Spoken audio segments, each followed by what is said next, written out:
Eu acho que o Brasil tem condições para criar mais jogadores daqueles que nos encanta, daqueles que nos faz gostar do futebol, não é? Eu comecei a gostar de futebol de uma forma apaixonada pela seleção brasileira de 82, que jogava um futebol completamente diferente.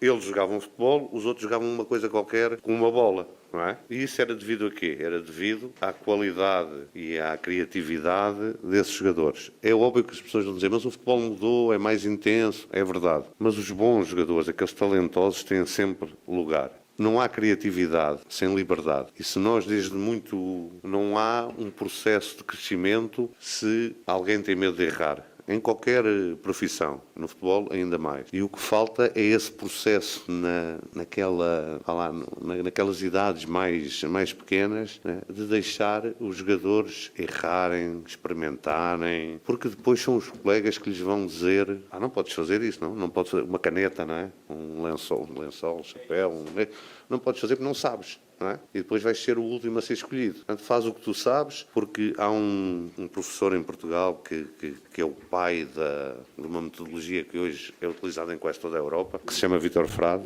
que diz que o futebol não se ensina, aprende-se. Não é? E era isso que o futebol de rua dava às crianças, a todos nós, não é?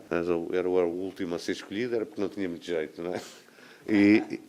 Mas isto faz a seleção natural, não havia intervenção qualquer nenhuma de adultos e os jogadores iam experimentando, iam imitando, que o futebol é muito imitação, não é? Se você for à Noruega, as crianças querem imitar o Haaland, não é? Portanto, eles vão ser todos grandões, a bola faz um pouco de confusão. Aqui vão querer imitar o Neymar, não é? Que é o último dos grandes, ou o Vini. Deixem-nos imitar, deixem. Eles depois vão perceber que não podem fazer. E é isso que eu queria dizer quando falei da formação. Deixem as crianças divertirem-se e jogarem futebol. Claro, o futebol tem muita imitação, E eu tenho essa experiência no Shakhtar, que as pessoas, os treinadores, as crianças lá queriam todas imitar os brasileiros que havia no Shakhtar. O Douglas Costa, aquela gente toda, porque eles viam eles fazer aquelas coisas diferentes. Os treinadores não deixavam. Não, isso é para os brasileiros, os ucranianos têm que ser fortes, têm que ser duros. Uma das coisas que eu fiz foi mudar a base de lá. Levei um coordenador português e começou a sair o Mudryk, foi vendido por 100 milhões de euros para o Chelsea. Há lá jogadores como o Sudakov ou o Bondarenko. Quem segue o futebol internacional sabe que são jogadores muito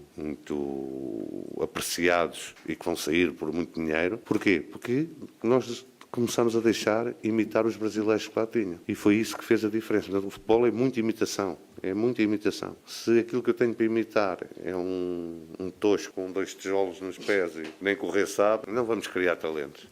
Foi isso que eu quis dizer.